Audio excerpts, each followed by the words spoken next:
Good day, students. My name is Alex Antoine. I am your Sergeant at Arms for the ASP 2018-2019 school year. And today I'm here to share with you my knowledge on GPA and hope to better your knowledge and give you a little treat in the end. Stick around, I have a lot to go through with you in explaining how GPA works.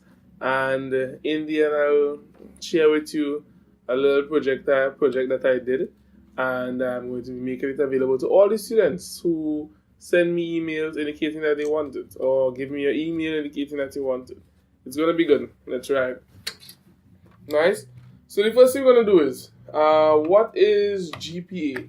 Well, if you go on the university's student bulletin, undergraduate bulletin, you would see that to find your GPA, they have a very basic explanation here. GPA is your grade point average.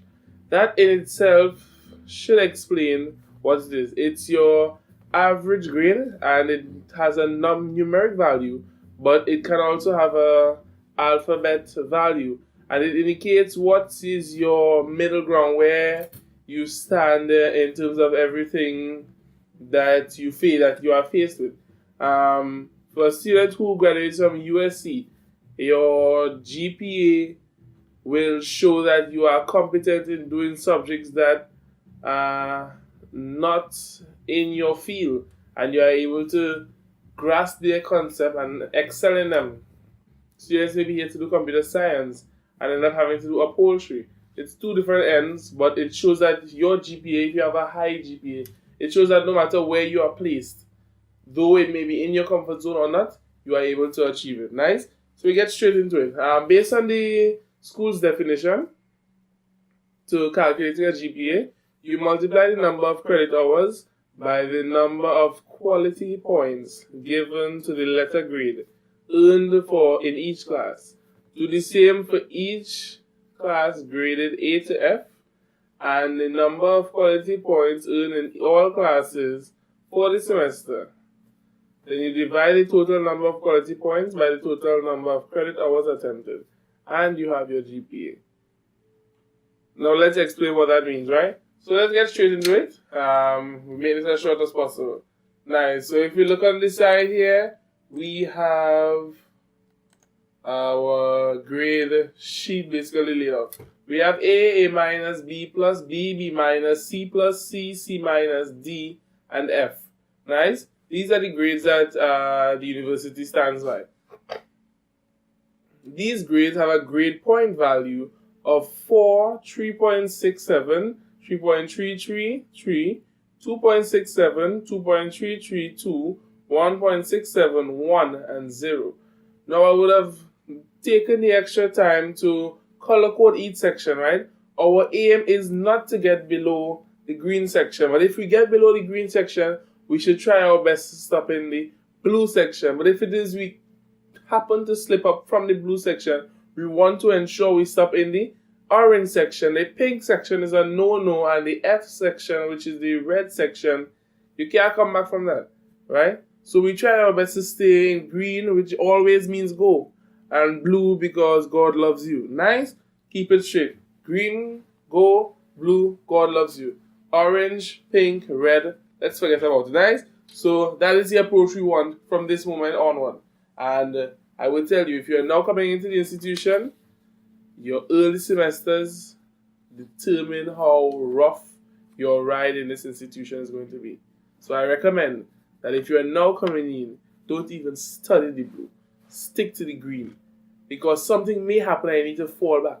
But if it is you get comfortable in the blue zone, then what you're falling back on is something you don't want. So get comfortable in the green. So if you fall back, you can still smile. Nice? Got you. Let's move on to... so the school would have given a formula, right? So let's finish this table. So this first section here is for the 1 credit courses. If a course has 2 credits or 3 credits or 4 credits, or in some cases 5 credits, what you simply do is you pull the number from these sections, right? Because these from 2 to 5 are multiples of 1. Nice? This is Google Sheets, and it is, in all honesty, a Excel variant with a Google test, right? So I use formulas right through this. If you look through here, everything is formula based and smooth running, right? So let's get straight into it. I've created a semester scenario here, nice, and this is more or less to show how the GPA is calculated. So let's say this student has Introduction to Computer Programming, College Algebra, English Composition 1, God and Human Life, Communication Skills, College Success, and Career Planning. This could be used as a first semester, right? By computer programming, it indicates that this student is a computing major. Nice? So all the course grades are laid out here and the credit values are laid out here. We have the grade value for each of these grades slightly incorrect, right? So let us just modify these. And because I said I created all of these with formulas in mind, as I modify my grade values, I will have the formulas changing one time. Nice? So B minus is actually 2.67. Nice. A minus is actually 3.67. A minus again would be 3.67. And the others are set. We come down here just to ensure. 3.67. Nice, and we are set. Good.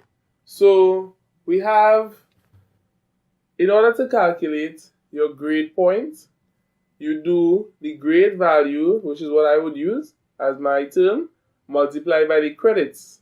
And we have grade value times credits will give us the grade points. Nice. So you do that for each of the courses, and you tally up the grade points, you tally up the credits, and now you have two numbers at the bottom here. You do the grade point divided by the number of credits, and that's how you get your GPA. Nice? You do the same thing for your second semester. Now, what is key to note is that for your second semester, you do the same thing for the semester GPA. But you cannot, to get your cumulative GPA, it is not adding up the number of semester GPAs and dividing it by 2. Nice? What it really is for your cumulative GPA, this does not really look at semesters, but it looks at all the courses on a whole. So in order to get your cumulative GPA, you have to add up this 53.98 and this 52.03, and then you add the 16 and the 16, and you divide these two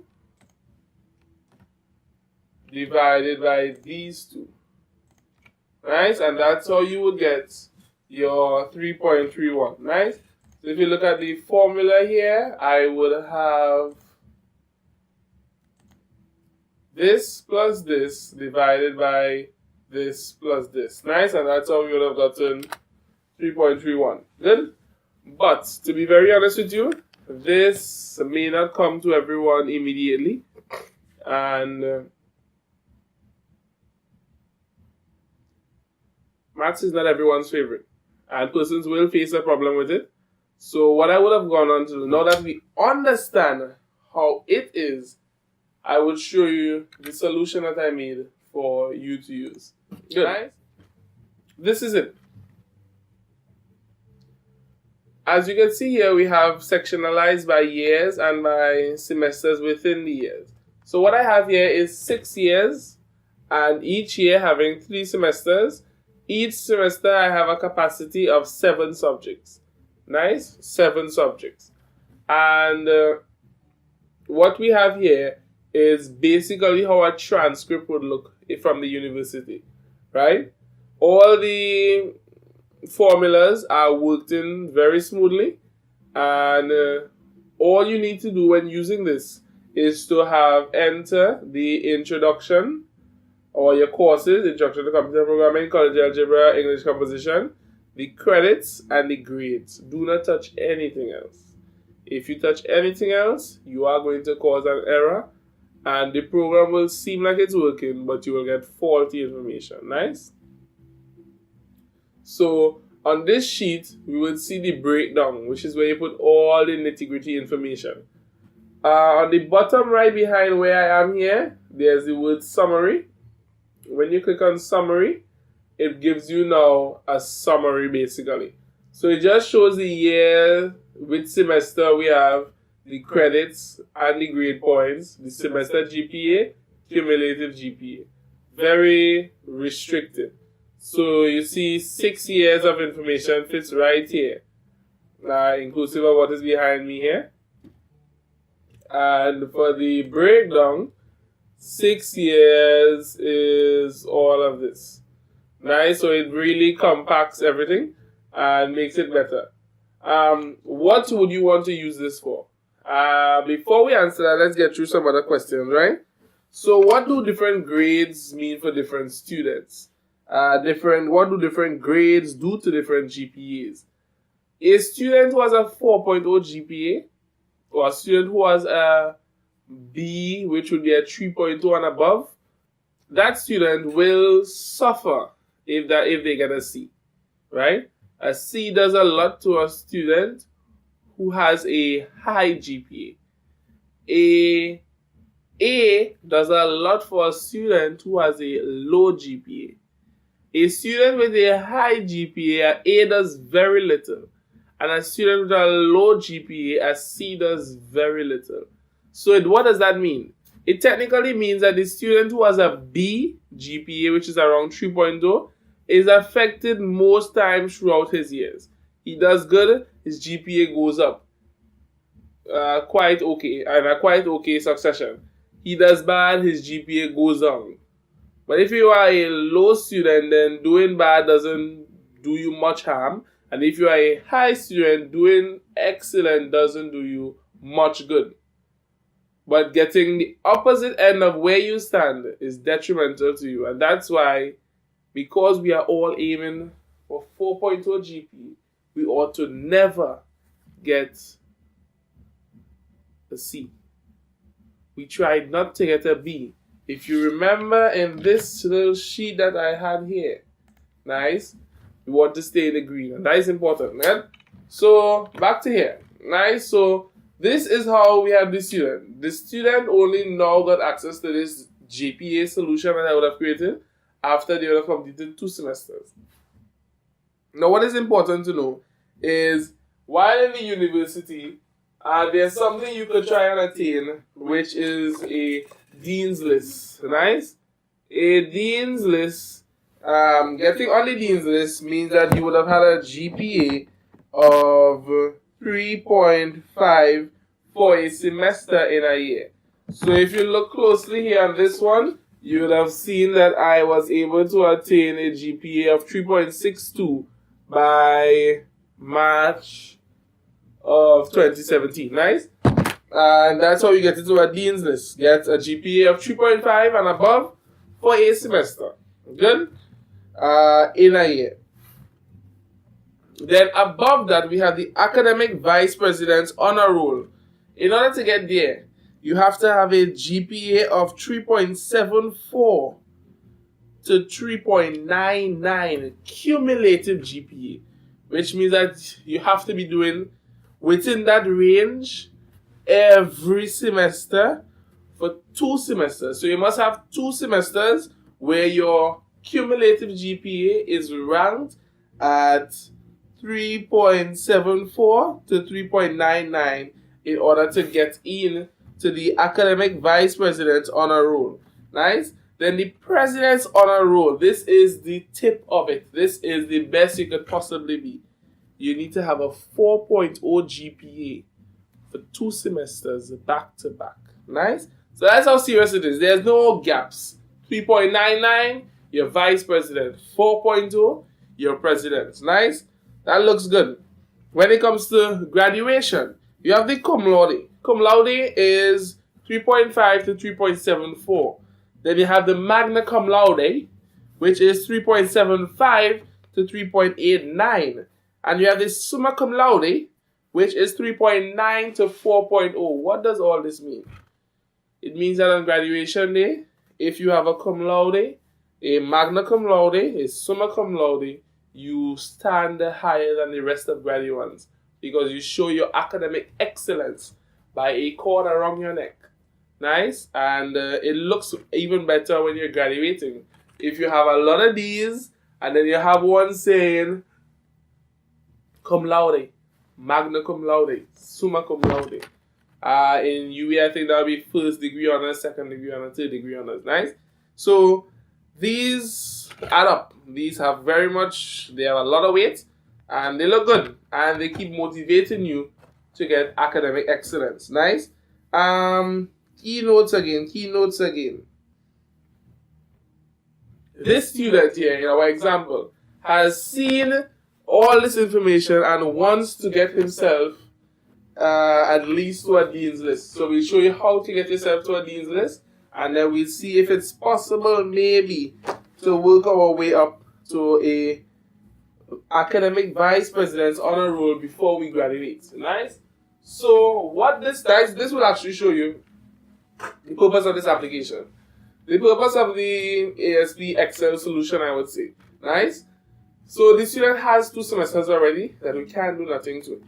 The student does not do summers, and then the student comes back in September with a focus-driven mindset. Nice.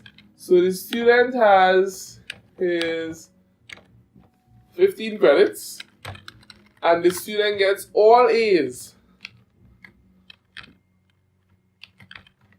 for these semesters.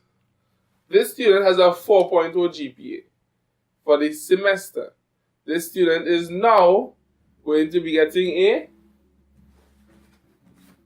dean's list. Nice. So it's very simple to get a dean's list. Get a 4.0 for a semester and you're inside. Level 1 completed. The student wants to make it now. So if the student keeps up this and maintains this cumulative GPA of 3.53, then this student would be graduated with a cum laude. Nice. So the student has a GPA of 3.53, which is a cum laude, but that only has value at graduation time. The student wants to get certificates and stuff while they are going to school. So he is aiming here to reach 3.74. Let's see how long it takes him to reach 3.74 after having a not so good first 2 semesters, right? So we're going with the idea that this student is focus driven and will be getting all his classes in A's. Nice.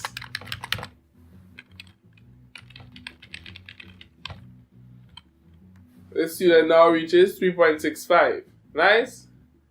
The student does summers because he sees how close 3.65 is to 3.74. He does summers thinking he would make it there, and he gets 2 A's, and he's at 3.68. Now notice, as you get higher, the value, the size of the jump from 3.31 to 3.53 is 3.53 minus 3.31, 0.22. Nice. But then 3.53 to 3.65. 3.65 minus 3.53, 0.12. Nice. And the student goes again. 3.65 to 3.68, 0.03. Nice. And the student does this semester here again. And the student is going strong at it because he can see his academic vice president's role coming. 3.74. Based on that, he would have made 3.74 for 1 semester. In order to make it there again, he has to keep it up.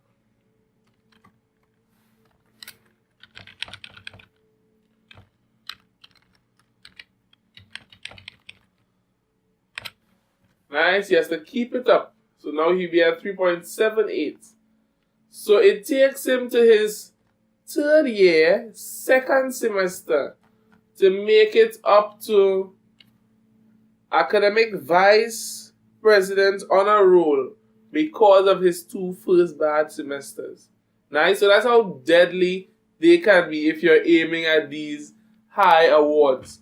Now, if it is he continues to graduation, he will be graduating with a cum laude, magna cum laude, because that's from 3.75 to 3.89.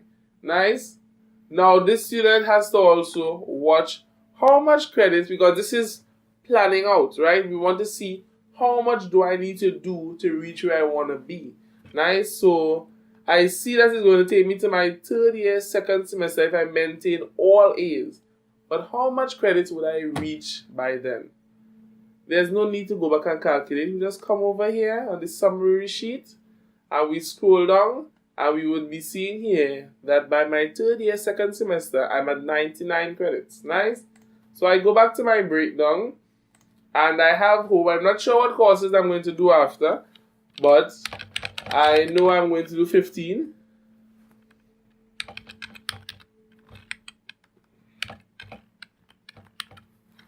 And I know I'm going to get all A's because I'm now focus driven.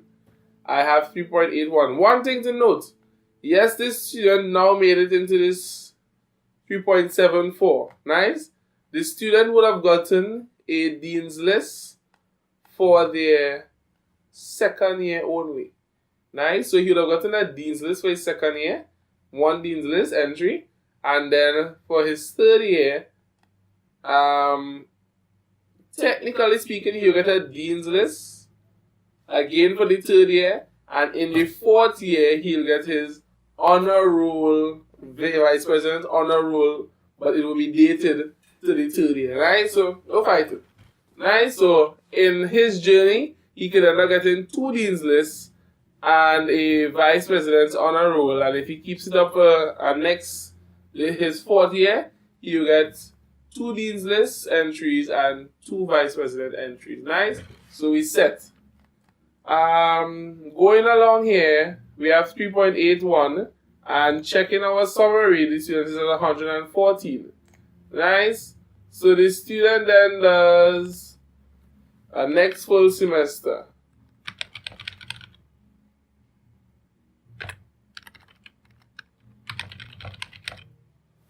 Nice, 3.83.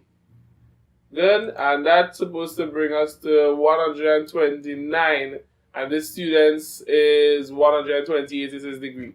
So 128, 129 is all cool. Good. So this student is able to graduate with a magna cum laude, not spending any excess money. Let's say the student budgeted a certain amount of money or is on gate, so gate covers a certain amount of credits. Without spending any extra, the student is now at a magna cum laude, and he would have maintained that after his third year, second semester. Good? So with this, it enables the student to plan out his tenure and know what he needs to do. But let's say he has a bad semester some point along the way, and instead of getting his A's, sadly he would have gotten all C's that semester. The student is still able to now check and realize that with one bad semester, he would not have made it into the magna cum laude. So a student aiming and having a GPA of 3.83, C's are deadly for them, because you would have moved straight from the tip of magna cum laude down to cum laude. If it is he had more than a semester bad, let's say he did this summer's bad also, then I am pretty much sure that he would be out of even the,